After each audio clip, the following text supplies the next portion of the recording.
ہمیں بچپن سے یہ معلوم ہوا کہ ہم کہاں سے آئے ہیں اور ہمیں مرنے کے بعد کہاں جانا ہے، اور ہماری یہ زندگی کس مقصد کے لیے ہے۔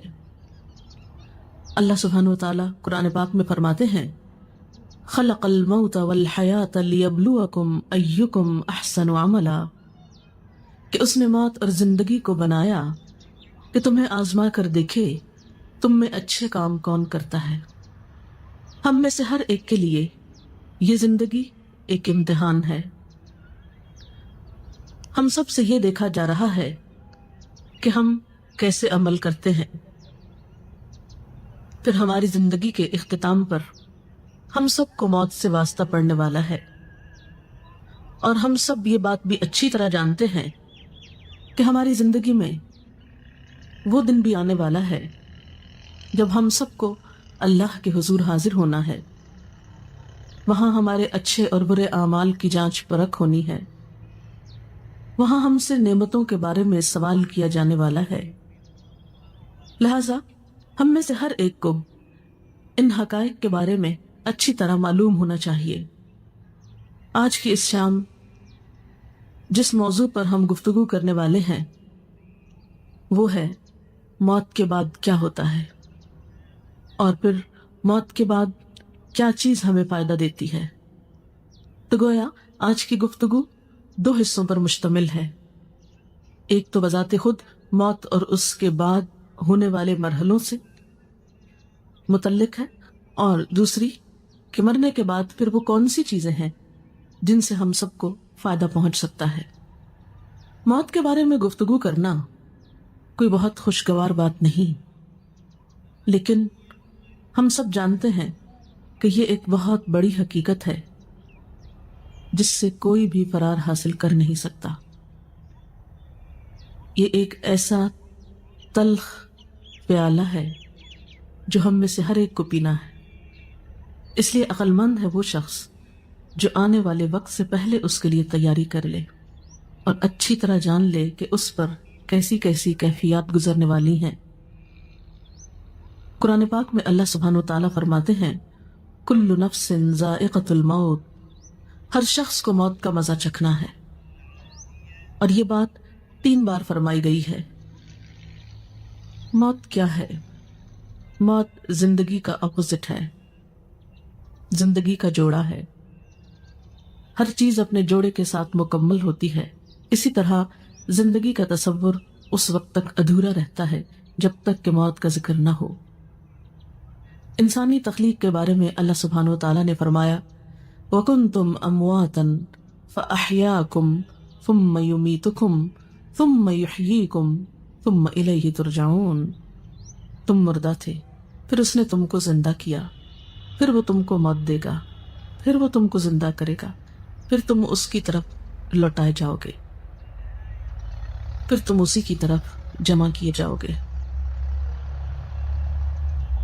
ہم کچھ نہ تھے، پھر ہم وجود میں آئے، پھر ایک وقت ہوگا کہ موت آ جائے گی اور ہماری یہ ظاہری ہستی ختم ہو جائے گی، اور پھر ایک وقت آئے گا کہ دوبارہ زندگی ملے گی، اور پھر اللہ کی طرف واپسی، حساب کتاب کا وقت۔ گویا ہر انسان ان 4 مرحلوں سے گزرتا ہے۔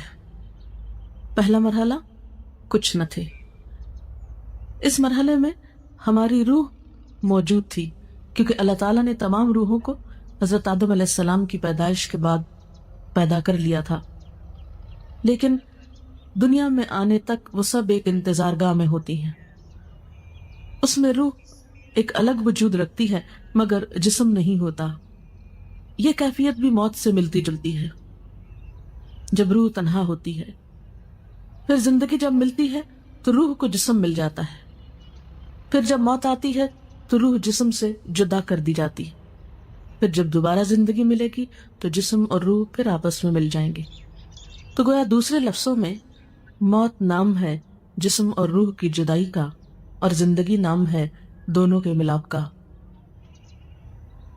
ہم کچھ نہ تھے، ہم وجود میں آئے، ہماری روح کو جسم ملا، اور جب ہماری زندگی پوری ہو جائے گی، ہمیں دیا ہوا وقت مکمل ہو جائے گا، تو پھر ہم میں سے ہر ایک کو موت کی کیفیت سے لازماً دوچار ہونا ہوگا۔ وہ وقت بہت اداسی کا وقت ہوتا ہے۔ جدائی کا وقت تو ویسے بھی، خواہ زندگی میں ہی کسی سے جدائی ہو، وہ ایک تکلیف دہ وقت ہوتا ہے۔ الگ ہونا، بچھڑنا کوئی خوشگوار بات نہیں۔ عارضی جدائیاں بھی تکلیف دہ ہوتی ہیں، لیکن کچھ جدائیاں پھر مستقل ہو جاتی ہیں، اور اس کے بعد دوبارہ اس دنیا میں واپسی کا امکان نہیں۔ پھر انسان اگلے مرحلے طے کرتا ہے۔ وہ وقت نہ صرف یہ کہ روحانی طور پر ایک اداسی کا، تکلیف کا وقت ہوتا ہے، بلکہ جسمانی طور پر بھی ایک تکلیف دہ وقت ہوتا ہے۔ موت کے وقت کی ایک سختی ہوتی ہے، روح کے ساتھ جسم بھی اس تکلیف کو محسوس کرتا ہے، انسان کا بال بال دکھتا ہے۔ وہ وقت ایک بے ہوشی کا سا وقت ہوتا ہے۔ قرآن پاک میں سورۃ قاف میں اللہ تعالیٰ فرماتے ہیں وَجَاءَتْ سَكْرَةُ الْمَوْتِ بِالْحَقِّ، اور موت کی بے ہوشی یا موت کی سختی حق لے کر آ پہنچی۔ یعنی موت کے وقت ایک بے ہوشی کی سی کیفیت اور ایک تکلیف کی سی کیفیت ہوتی ہے۔ اسی لیے حضور صلی اللہ علیہ وسلم نے ایک دعا سکھائی، اللہم اعنی علی سکرات الموت وغمرات الموت، اے اللہ تو میری مدد فرما موت کی بے ہوشیوں پر اور موت کے وقت جو تکلیف ہے اس پر۔ اللہ سبحانہ وتعالیٰ یہ بھی فرماتے ہیں کلا اذا بلغت التراقی وقیل من راق وظن انہ الفراق والتفت الساق بالساق الی ربک یومئذ المساق۔ سورۃ القیامہ کی ان آیات میں بتایا گیا کہ جب جان حلق تک پہنچ جاتی ہے تو کہا جاتا ہے کہ ہے کوئی جھاڑ پھونک کرنے والا۔ آدمی یہ سمجھتا ہے کہ اب دنیا سے جدائی کا وقت آ گیا۔ اس وقت پنڈلی کے ساتھ پنڈلی مل جاتی ہے، یعنی انسان کی انتہائی بے بسی کی کیفیت ہوتی ہے، نہ کوئی علاج کام آتا ہے، نہ کوئی دم درود کام آتا ہے، اور انسان اپنی روح کو خیر باد کہہ دیتا ہے۔ حضرت جابر رضی اللہ تعالی عنہ کہتے ہیں رسول اللہ صلی اللہ علیہ وسلم نے فرمایا موت کی تمنا نہ کرو، لا تمنوا الموت۔ جان کنی کی تکلیف بڑی شدید ہے، اور یہ نیک بختی کی علامت ہے کہ اللہ کسی بندے کی عمر لمبی کر دے اور اسے توبہ کی توفیق عطا فرما دے۔ موت کے بعد جسم ہوتے وہ قبر میں ہوتی ہے، اور روح جو ہوتی ہے علیین نہ سجین میں ہوتی ہے۔ نیک لوگوں کی روح علیین میں ہوتی ہے جو بلند جگہ ہے، اور بدترین لوگوں کی روح سجین میں ہوتی ہے جو قید خانہ ہے، اور وہاں ان کے ساتھ جو بھی معاملہ ہوتا ہے جزا یا سزا کا۔ لیکن قبر کے اندر یا جسم جہاں پر بھی ہو ایک لنک اس کا برابر رہتا ہے، جس سے جسم بھی تکلیف محسوس کرتا رہتا ہے، خواہ وہ ایک گھڑے کے اندر ہو یا پھیلا ہوا ہو۔ بالکل ایسا ہی ہے جیسے کروڑوں میل دور سورج ہونے کے باوجود اس کی کرن ہمارے جسم پہ پہنچتی ہے تو ایک کنیکشن ہو جاتا ہے، اور ایک جیسے شعاع آپ کی آنکھ میں اگر ریفلیکٹ ہو کے بھی آتی ہے تو ایک پیئرسنگ افیکٹ ہوتا ہے اس کا۔ تو اسی طرح قبر میں مردے کو جو عذاب ہوتا ہے یہ قرآن و حدیث سے ثابت ہے۔ لیکن شہداء کی روحیں جو ہیں وہ جنت میں ہوتی ہیں، ان کو رزق دیا جاتا ہے اور ان کے ساتھ اچھا معاملہ ہوتا ہے۔ آپ نے فرمایا شہیدوں کی روحیں سبز پرندوں کی شکل میں قندیلوں میں رہتی ہیں جو عرش الہی کے نیچے لٹکی ہوئی ہیں، جب چاہتی ہیں جنت میں سیر کے لیے چلی جاتی ہیں، اور جب چاہتی ہیں واپس آ کے انہیں قندیلوں میں بیٹھ جاتی ہیں۔ یہ مسلم کی روایت ہے۔ حضرت عبداللہ بن عباس کہتے ہیں کہ آپ صلی اللہ علیہ وسلم نے فرمایا شہداء جنت کے دروازے پر بہنے والی خوبصورت نہر کے سبز گنبدوں میں ہیں جہاں انہیں صبح شام ان کا رزق دیا جاتا ہے۔ اس کے بعد یہ کہ قیامت کا دن آتا ہے اور انسان کا حساب کتاب شروع ہوتا ہے۔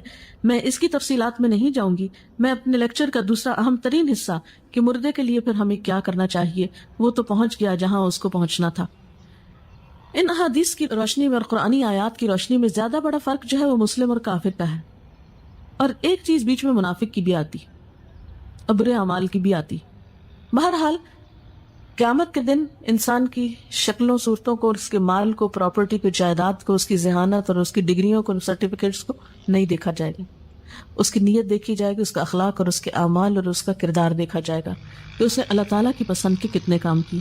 مثلاً ایک شخص زبان کھولتا ہے اور غلط باتیں کرتا ہے، جھوٹ بولتا ہے، الزام تراشی کرتا ہے اور ساتھ نماز بھی پڑھتا ہے۔ ایک شخص شہید ہو رہا ہے اور ساتھ والدین کی نافرمانی وہ کرتا ہے، تو کچھ مسلمان ایسے ہوں گے کہ جن کے ملے جلے عمل ہوں گے، اب یہ اللہ تعالیٰ پر ڈپینڈ کرتا ہے کہ وہ کس کے ساتھ کیا معاملہ کرے. دیکھیں نا، آپ انسانوں میں کچھ انسان ہوتے ہیں جو آپ کے دوست ہوتے ہیں، آپ کو معلوم ہے کیسے معاملہ کریں. کچھ دشمن ہوتے ہیں، آپ کو پتہ ہے. کچھ بیچ کے لوگ ہوتے ہیں، پھر وہ اللہ کی مرضی جس کیٹیگری میں ان کو رکھے. لیکن بہرحال نبی صلی اللہ علیہ وسلم نے جب صحابہ کرام کے سامنے ان سب باتوں کا ذکر کیا تو صحابہ کرام ایک موقع پر اتنا روئے کہ سب نے اپنے منہ پہ کپڑے ڈال لیے اور سسکیاں لے لے کر روئے. ان سب نے یہ محسوس کیا گویا یہ ساری باتیں ہمارے ہی بارے میں کی گئی. لیکن جب ہمیں اس طرح کی کوئی بات سنائی جائے تو ہم کہتے ہیں نہیں یہ تو کافر کی بات ہے، منافق کی بات ہے، ہم تو کلمہ پڑھتے ہیں اس لیے ہم پہ کوئی اثر نہیں.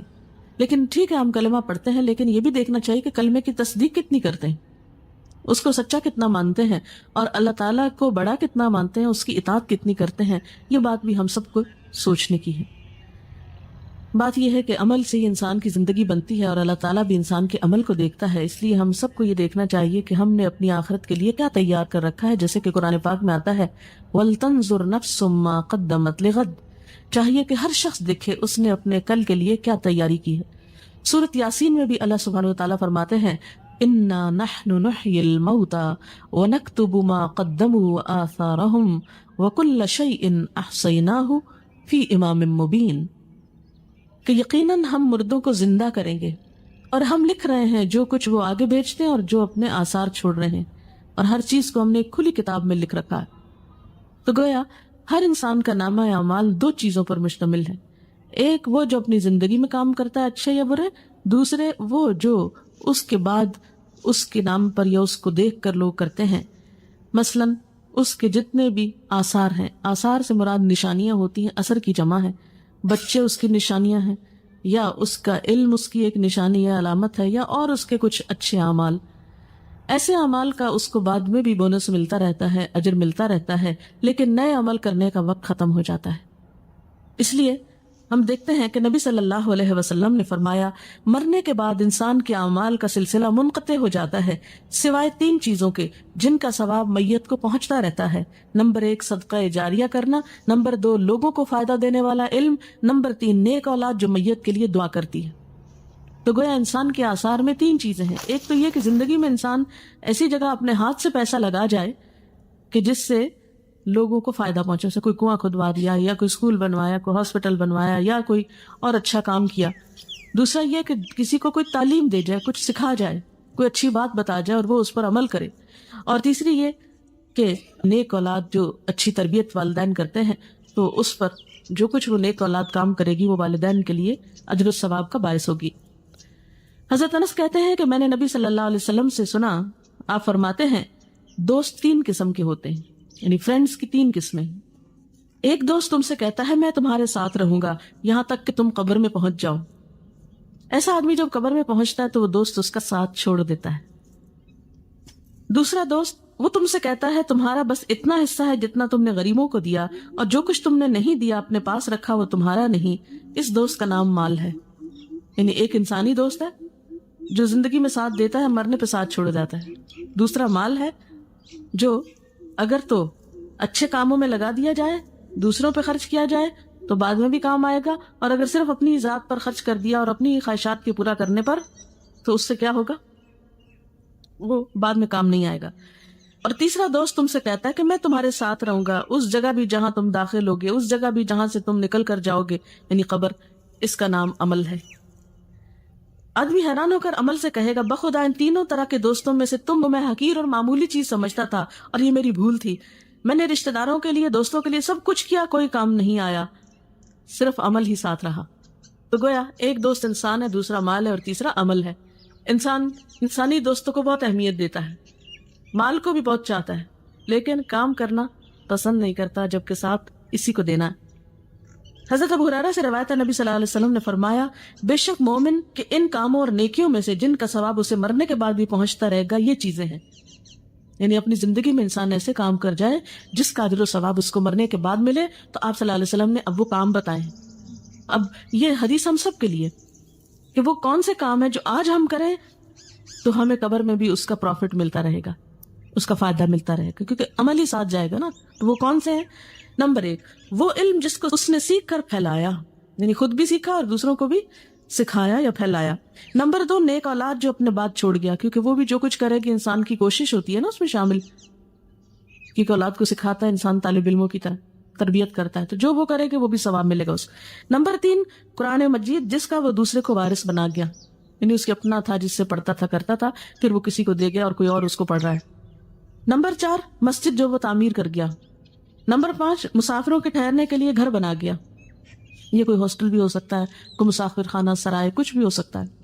نمبر 6، نہر جاری کر گیا، یعنی پانی کا انتظام کر گیا.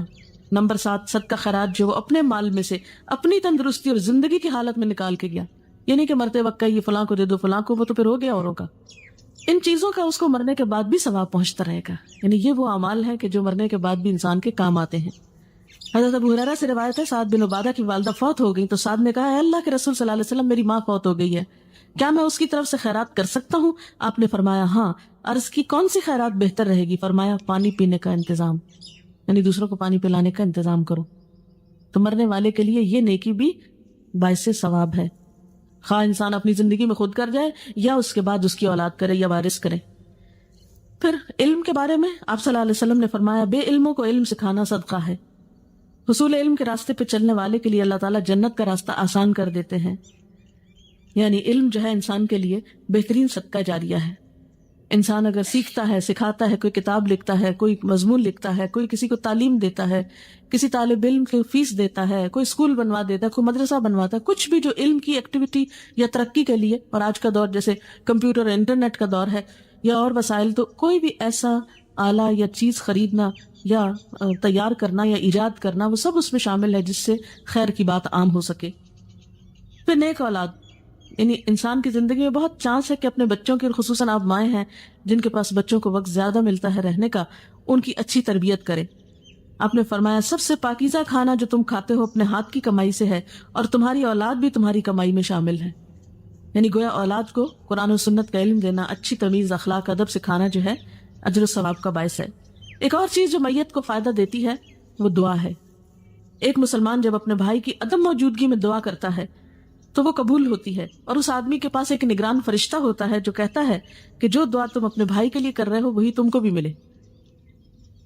پھر اسی طرح ایک حدیث میں آتا ہے کہ قبر میں میت کی مثال ڈوبنے والے اور فریاد کرنے والے کی طرح ہوتی ہے، جو اپنے ماں باپ یا بہن بھائی یا کسی دوست کی دعا کا منتظر رہتا ہے، اور جب وہ اسے پہنچتی ہے تو دنیا کی ہر چیز سے زیادہ پیاری اس کو وہ دعا ہوتی ہے جو دوستوں کی طرف سے اس کو ملتی ہے یا اولاد کی طرف سے. آپ صلی اللہ علیہ وسلم نے فرمایا بے شک اللہ تعالیٰ اہل دنیا کی دعا سے اہل قبور کو پہاڑوں کے برابر اجر عطا کرتا ہے. یعنی ہماری دعائیں مردوں کے حق میں کیسے ثابت ہوتی ہیں؟ جیسے پہاڑ جتنا تحفہ، جو معمولی چیز نہیں ہے کسی مرنے والے کے لیے دعا کرنا. مردوں کے لیے زندوں کی طرف سے بہترین تحفہ ان کے لیے استغفار کرنا ہے، یعنی ان کی بخشش کی دعا کرنا ہے. اور وہ دعا کیا ہے؟ اللہم اغفر لہ وارحمہ وعافہ واعف عنہ واکرم نزلہ ووسع مدخلہ واغسلہ بالماء والثلج والبرد ونقہ من الخطایا کما ینقى الثوب الابیض من الدنس اللہم ابدلہ دارا خیرا من دارہ واہلا خیرا من اہلہ وزوجا خیرا من زوجہ اللہم ادخلہ الجنۃ واعذہ من عذاب القبر ومن عذاب النار. تو یہ مسنون دعا ہے جو آپ صلی اللہ علیہ وسلم مردے کے لیے پڑھتے تھے. ہم سب کو بھی اپنے والدین کے لیے اور دیگر رشتہ داروں کے لیے یا دوستوں کے لیے جو دنیا سے چلے جائیں یہی دعا کرنی چاہیے. ہم سب کے پاس جو وقت ہے، صحت ہے، جوانی ہے، یہ ساری نعمتیں ایسی ہیں کہ جن کے بارے میں ہم سے سوال کیا جائے گا، حساب ہوگا. تو بات یہ ہے کہ ہمیں دو کام کرنے ہیں. ایک تو یہ کہ اپنے لیے ایسے کام کرنے ہیں جو ہمارے مرنے کے بعد ہمارے اپنے لیے صدقہ جاریہ بنے. دوسرے وہ کام ہیں جو ہمیں اپنے عزیز دوستوں، رشتہ داروں، والدین اور دیگر اقرباء کے لیے کرنے ہیں اگر وہ دنیا سے چلے جائیں، کیونکہ وہ اب اپنے لیے خود کچھ نہیں کر سکتے، وہ اب آپ کی دعاؤں کے محتاج ہو گئے. تو سب سے پہلی بہترین چیز جو کرنی ہے آپ کو وہ دعا کرنی. نمبر 2 یہ کہ ان کے لیے صدقہ خیرات کرنا ہے، اور خاص طور پر اگر وہ کوئی قرضہ چھوڑ گئے تو پہلے اس کو ادا کریں، ان کی وراثت تقسیم کرنے میں مدد کریں اہل خاندان کی. تیسری چیز، اگر ان کے روزے چھوٹ گئے ہیں تو اس کو ادا کریں، چاہے خود رکھیں یا اس کا کفارہ دیں. اور چوتھی چیز یہ کہ ان کے لیے صدقہ خیرات کا اہتمام، جیسے کنویں کھدوانے کی شکل میں یا پانی پلانے کی شکل میں یا اور کسی بھی طریقے سے. تو دعا، قرضوں کی ادائیگی، علم کا پھیلانا، یہ تمام چیزیں جو ہیں یہ میت کو فائدہ دیتی ہیں. وآخر دعوانا ان الحمد للہ رب العالمین. اب اگر آپ کے پاس کوئی سوال ہے تو آپ وہ کر سکتے ہیں. میں نے اسی لیے ذرا سا پہلے چھوڑا ہے کہ دعا کا بھی وقت مل جائے, اور اگر کوئی بات آپ کے ذہن میں ہو جو اس لیکچر سے واضح نہیں ہوئی تو اس سے آپ کو فائدہ ہو جائے. شرک کا مطلب ہوتا ہے کسی کو شریک کرنا اللہ تعالیٰ کی ذات میں, اس کی صفات میں, اس کے حقوق میں, اختیارات میں کسی اور کو شریک سمجھنا شرک ہوتا ہے. ذات میں شرک کیا ہے؟ جیسے اللہ تعالیٰ کو الہ ماننے کے علاوہ پتھروں کے بت یا فرشتوں یا نیک انسانوں کو بھی پوجنا, یعنی خواہ وہ کوئی قبر ہو یا پتھر کا کھڑا بت ہو یا کوئی فرشتہ ہو یا پھر مورت ہو یا کوئی بھی چیز. صفات میں شرک یہ ہوتا ہے کہ جو قوت اللہ کے پاس ہے وہ اوروں کے پاس بھی ہے. مثلا وہ رزق دیتا ہے تو ہم یہ آس لگا لیں کوئی اور بھی دیتا ہے. اگر وہ دعائیں سنتا ہے تو ہم سمجھے کوئی اور بھی ہماری پکار سننے والا ہے. اگر وہ رزق اور اولاد دیتا ہے تو ہم سمجھے کسی انسان کے ہاتھ میں بھی ہے, نعوذ باللہ ایسا. یہ صفات میں شرک ہوتا ہے. کسی کو قسمتوں کا بنانے بگاڑنے والا ماننا نہیں, یہ سب صرف اللہ ہی کرتا ہے. ان یمسسک اللہ بضر فلا کاشف لہ الا, اگر تم کو کوئی نقصان پہنچے تو اس کو دور کرنے والا کوئی نہیں سوائے اللہ کے. اگر یہ سمجھنا کہ ہمارا غم اور مشکل کشائی کوئی اور کر دے گا, یہ شرک. اسی طرح حقوق کے, جیسے عبادت اللہ کی ہونی چاہیے, اگر آپ غیر اللہ کی شروع کر دیں, نماز روزہ سجدہ وغیرہ, تو یہ شرک. اختیارات یہ کہ جیسے اختیارات اللہ کے اگر کسی اور میں سمجھے تو یہ بھی شرک. سوال ہے, میت کے نام پر کھانا پکا کر کسی کو کھلانا یا مسجد میں بھیجنے سے میت کو فائدہ ہے یا نہیں؟ اگر وہ کسی غریب کو آپ کھلا رہے ہیں, کسی ضرورت مند کو دے رہے ہیں, تو انشاءاللہ فائدہ پہنچے گا. یعنی صدقہ اس کے نام پر آپ کر رہے ہیں اس کو فائدہ پہنچانے کے لیے. لیکن اگر وہ پکا کر خود ہی بیٹھ کے کھا لیتے ہیں, جیسے ہمارے ہاں ہوتا ہے کہ تیسرے دن کل کرتے ہیں اور اس میں اچھے اچھے فروٹ کاٹتے ہیں اور وہ سب آئے ہوئے دوست رشتہ دار کھا پی کے گھروں کو چلے جاتے ہیں, پارٹی کا سما ہوتا ہے, تو یہ تو کوئی صدقے کی قسم نہیں ہے. یا پھر یہ کہ ہر جمعرات کو ہم اسی طرح کا کام کرتے ہیں, یا 40 دن گزرنے پر ہم دیگ چڑھاتے ہیں اور سب ایک جیسے دعوت ہو رہی ہے سب کی, آئے بیٹھے کچھ اور کھایا پیا اور چلے گئے. تو صدقہ ہے نا, یعنی کسی غریب کو کھلانا, کسی ضرورت مند کو دینا. تو میت کے نام پر اگر آپ صدقہ کرنا چاہتے ہیں تو ضرورت مندوں کو دیں, یتیموں کو دیں, بیواؤں کو دیں, مسکینوں کو دیں, یہ صدقہ ہوگا. 13 شعبان کو میت کے حوالے سے کوئی چیز قرآن و سنت سے ثابت نہیں ہے. اچھا, اب آپ دیکھیں کہ میت کے لیے مثلاً اگر صدقہ کرنا ہے اور آپ کو غریب مسکین کو بھی آپ نے کھانا کھلا دیا, تو اور کیا کریں؟ کسی کو پڑھا دیں, کسی بچے کی فیس دے دیں, اور نیت یہ کر لیں کہ اس کا ثواب میت کو پہنچے. کوئی اسکول بنوا. آپ دیکھیں ہمارے اسکولوں میں لائٹ نہیں ہوتی, بیٹھنے کو کرسیاں نہیں ہیں بچوں کے, اور اسی طرح عمارت نہیں ہے سر پہ. پاکستان میں کتنے اسکول ایسے ہیں جن کی چھتیں ہی نہیں ہیں, اوپن میں اسکول ہو رہے ہیں. تو یہ علم جو ہے یہ فرض ہے مسلمانوں پر حاصل کرنا. طلب العلم فریضۃ علی کل مسلم. اس فرض کی ادائیگی میں اگر آپ کوئی بھی چیز میت کے لیے کرتے ہیں تو اس کا بھی فائدہ ہے. ابھی تو مردے کی حالت میں نے بتائی ہے کہ یا تو نیک ہوگا اور یا بد ہوگا. اب اگر ایک شخص سزا میں مبتلا ہے وہاں, تو آپ کا کیا خیال ہے وہ عید کر رہا ہوگا؟ یہ تو عقل کو بھی نہیں لگتی نا بات کہ مردہ عید کرے. مردوں کی کیا عید؟ نصف شعبان کی کیا کوئی دعا ہے؟ یہ دعا کی کوئی فضیلت ہے؟ دیکھیں کہ آپ صلی اللہ علیہ وسلم سے کوئی ایسی دعا تو ہمیں نہیں پتہ چلتی قرآن و سنت میں کہ جو آپ نے 15 شعبان کو خاص طور پہ مانگی.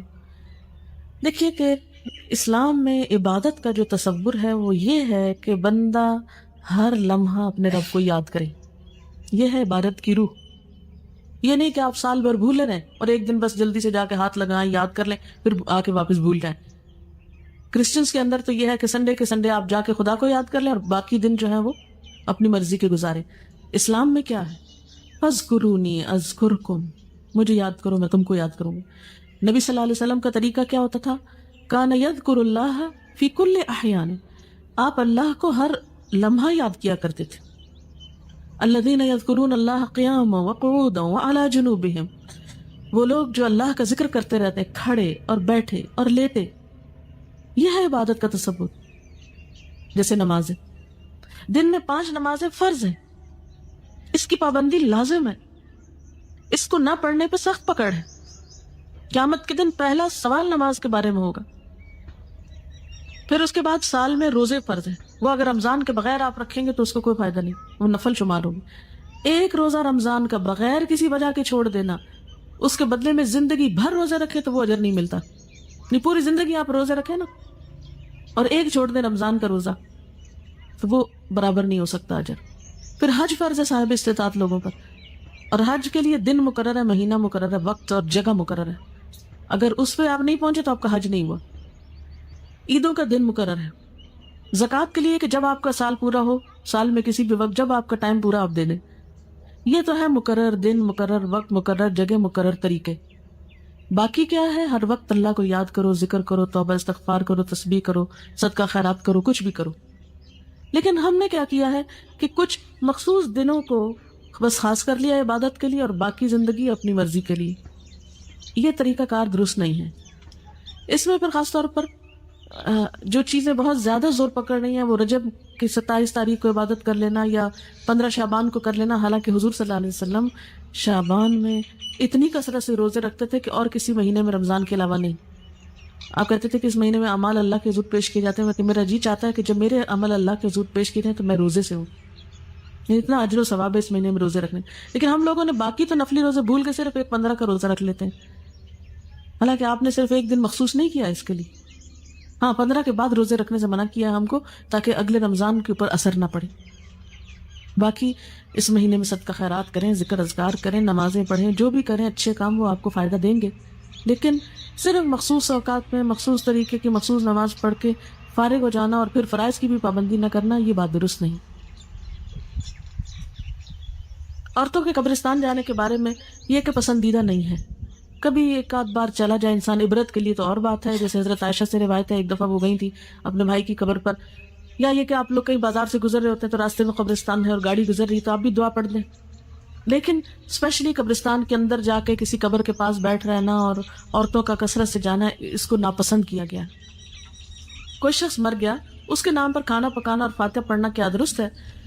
میں نے بتایا نا ابھی کہ اس کی طرف سے صدقہ کرنے کے لیے آپ کسی غریب کو دے دیجئے اور کسی ضرورت مند کو کھلائیے. آپ اس کے نام پہ صدقہ کر سکتے. نام سے مراد یہ کہ اس کی طرف سے کہ اس کو ثواب پہنچے, صدقہ خیرات آپ کر سکتے ہیں. جی فاتحہ جو ہے یہ تو اپنی ہدایت کی دعا ہوتی ہے. سورۃ الفاتحہ میں کیا ہے؟ ایاک نعبد و ایاک نستعین اہدنا الصراط المستقیم. ہم صرف تیری عبادت کرتے ہیں اور تجھ سے ہی مدد مانگتے ہیں, ہمیں سیدھا راستہ دکھا. تو مردے کو تو ہدایت کی دعا نہیں چاہیے, مردہ تو مر گیا, اس کو تو آپ بخشش کی دعا چاہیے. اس لیے اس موقع پر کچھ مخصوص ذکر آپ صلی اللہ علیہ وسلم نے ہمیں نہیں سکھایا. بس نیت کریں, خواہ گھر میں نہیں بھی پکائیں. دیکھیں کتنے لوگ ہیں جو گھر میں کھانا پکا سکتے ہیں, اور کئی لوگ جو ہیں وہ ان میں ہمت نہیں, کوئی بیمار ہے, کوئی مصروف ہے, کوئی کسی کے پاس اتنی وسعت نہیں. تو آپ بے شک راشن دے دیں, آپ پیسہ دے دیں, آپ کسی بھی طرح کسی کی مدد کر دیں. ضروری نہیں کہ پکا کے سامنے رکھ کے پڑھ کے پھر دیں. یہ ہم نے خود رواج نکال لیا ہے. دعا کرنا جو ہے میت کو سب سے زیادہ فائدہ دیتا ہے. دیکھیں ہمارا دعا پہ کچھ خرچ نہیں آتا. اذان سن لیجئے پھر دعا کرتے ہیں. سبحان اللہ وبحمدہ عدد خلقہ ورضا نفسہ وزنۃ عرشہ ومداد کلماتہ. سبحان اللہ العظیم. اللہم صلی علی محمد وعلی آل محمد کما صلیت علی ابراہیم وعلی آل ابراہیم انک حمید مجید. اللہم بارک علی محمد وعلی آل محمد کما بارکت علی ابراہیم وعلی آل ابراہیم انک حمید مجید. ربنا آتنا فی الدنیا حسنۃ وفی الآخرۃ حسنۃ وقنا عذاب النار. ربنا لا تزغ قلوبنا بعد إذ هديتنا وهب لنا من لدنك رحمة إنك أنت الوهاب. ربنا هب لنا من أزواجنا وذرياتنا قرة أعين واجعلنا للمتقين إماما. ربنا لا تؤاخذنا إن نسينا أو أخطأنا. ربنا ولا تحمل علينا إصرا كما حملته على الذين من قبلنا. ربنا ولا تحملنا ما لا طاقة لنا به واعف عنا واغفر لنا وارحمنا أنت مولانا فانصرنا على القوم الكافرين. یا اللہ پاک جو کچھ ہم نے پڑھا ہے سنا ہے اپنی رحمت سے اسے قبول فرما. یا اللہ جو باتیں آپ کی مرضی کے مطابق ہوئی ہیں, آپ کو پسند آئی ہیں, ہم سب کو اس پر عمل کی توفیق عطا فرما. اگر کوئی بات بھولے سے زبان سے ایسی نکلی ہے جو آپ کو پسند نہیں آئی تو ہم سب کو اس سے دور کر دے. یا اللہ تو ہمارے گناہوں کو معاف کر دے، ہمیں ہدایت عطا فرما، ہمیں ان کاموں کی توفیق دے جن سے تو راضی ہو جائے۔ اللہ ہمیں اپنی محبت عطا کر دے، اپنے حبیب محمد صلی اللہ علیہ وسلم کی محبت عطا کر دے، نیک بندوں کی محبت عطا کر دے۔ یا رب العالمین تو ہمارے گناہوں کو معاف کر دے، ہماری کوتاہیوں سے اور سستی سے درگزر فرما۔ یا اللہ تو ہمیں اس زندگی میں ان کاموں کی توفیق دے جن سے تو راضی ہو جائے۔ اللہ ہمارے والدین پر اپنی رحمت فرما۔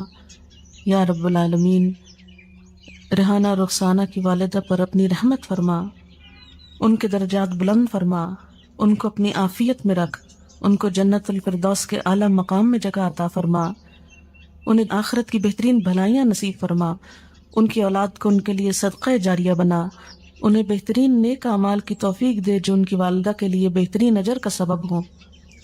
یا رب العالمین ہم سب بھی اس رستے کے مسافر ہیں، ہمیں بھی ان کاموں کی توفیق دے جو ہمیں وہاں کام آنے والے ہیں۔ ہماری موت کی سختی کو ہم پہ آسان کر دینا، نیک فرشتوں سے ہمارا واسطہ ہو۔ یا اللہ ہمیں قبر کے عذاب سے بچانا۔ یا اللہ تو ہمارا خاتمہ ایمان پر فرمانا، آخری وقت کلمہ نصیب فرمانا۔ یا اللہ ہماری اولادوں کو ہماری آنکھوں کی ٹھنڈک بنا، انہیں دنیا اور آخرت میں کامیابی دے۔ یا اللہ ہمیں نیکی کے کاموں کی توفیق دے، برائیوں سے بچنے کی توفیق عطا کر دے، اپنی ذات پر ہمیں مکمل ایمان اور بھروسہ عطا کر دے۔ جتنی بہنیں یہاں آئی ہیں سب کا آنا قبول کر، اس گھر پر اپنی خیر و برکت نازل فرما، سب کے دکھ تکلیفیں پریشانیاں دور فرما، ہم سب کو اپنی رحمت سے ڈھانپ لے، ہم سے درگزر فرما، تو ہی ہمارا مولا ہے، ہم سب پر اپنی رحمت فرما۔ ربنا تقبل منا انك انت السميع العليم وتب علينا انك انت التواب الرحيم، صلی اللہ تعالی على خیر خلقه محمد وعلى آلہ واصحابہ واہل بیتہ اجمعین برحمتک یا ارحم الراحمین۔ الہی آمین۔ سبحانک اللہم وبحمدک نشہد ان لا الہ الا انت نستغفرک ونتوب الیک۔ رخسانہ کچھ کیسٹ اور کتاب شاید آپ کو اپنی والدہ کے صدقہ جاریہ کے لیے تقسیم کرنا چاہتی ہیں۔ اس کے لیے میں آپ کو تھوڑا سا گائیڈ کرنا چاہوں گی کہ جب بھی آپ نماز پڑھیں اور قرآن پاک پڑھیں تو یہ چھوٹی سی دعاؤں کی کتاب ہے، اس کو آپ اپنے پرس میں رکھ لیں، اپنے کہیں بھی قریب رکھ لیں۔ تو ویسے تو اتنی دعائیں زبانی یاد نہیں ہوتی، بھول بھی جاتے ہیں ہم، ترتیب یاد نہیں ہوتی، تو آپ کیا کر سکتے ہیں کہ قرآن پاک کے بعد دعا قبول ہوتی ہے، اس وقت آپ وہ کتاب کھولیں، 5 دعائیں 10 دعائیں 20 جتنی آپ میں توفیق ہو ان کو پڑھ لیں، نشانی رکھ لیں، پھر اگلی نماز کے بعد پھر اگلی 5-10 پڑھ لیں، پھر اگلی نماز کے بعد اس طرح کر لیں، یا اگلی تلاوت کے بعد۔ کیونکہ میرا خود اپنا طریقہ یہی ہے کہ میں جب بھی نماز یا قرآن پڑھتی ہوں تو پھر ان دعاؤں کو آگے آگے چلاتی جاتی ہوں۔